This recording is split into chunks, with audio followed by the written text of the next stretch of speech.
Yo, what's up everybody? I'm Akeem Lawanson, and in today's Fix of Entertainment news, an MCU director wants a Snyder cut of Thor 2, the Book of Boba Fett gets a release date, and NFTs are coming to DC Fandom. Let's drop it.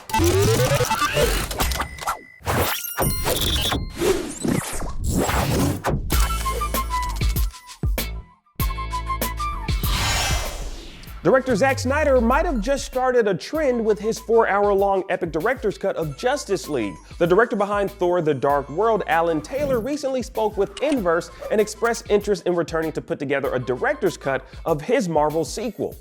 Now, in the interview, he spoke fondly about witnessing Zack Snyder's pursuits at a director's cut, saying, quote, "I was cheering for Zack Snyder when he was doing that and thinking, will he pull this off? This is amazing. I think every director was kind of rooting for that.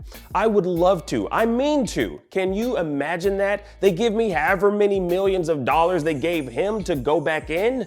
But Taylor admitted he's not holding his breath waiting for that fateful call from Marvel. It's been quite a few years since the 2013 sequel, and with the MCU well on its way to releasing Thor: Love and Thunder next year, Disney is likely keeping their eyes forward with this particular Marvel property.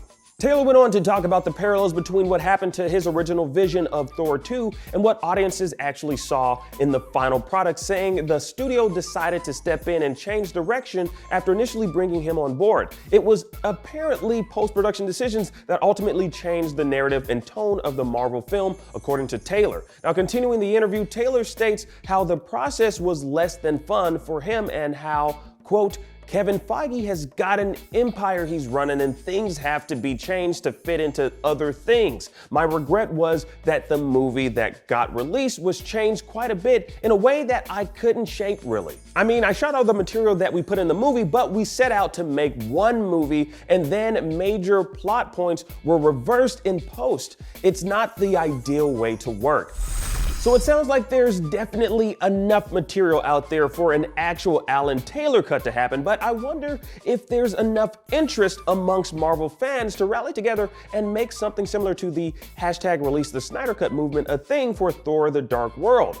You know, Release the Taylor Cut definitely does have a ring to it, but I want to pass this one off to you, the fans. Does our world even need a Dark World director's cut? Comment down below and let me know.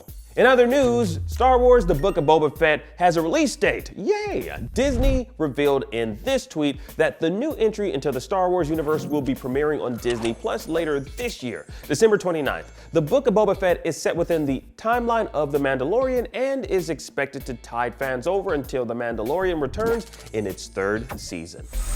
And finally, it looks like DC is getting into the NFT business. By registering for DC Fandom on October 5th, you can receive a free NFT chosen by the DC publisher and Chief Creative Officer Jim Lee. And if you share that registration on social media, you'll get a second NFT. You'll get 2, yeah.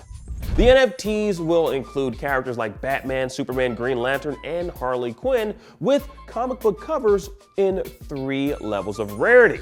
The NFTs are not for sale and only available as free giveaways, with fans able to collect a maximum of 2.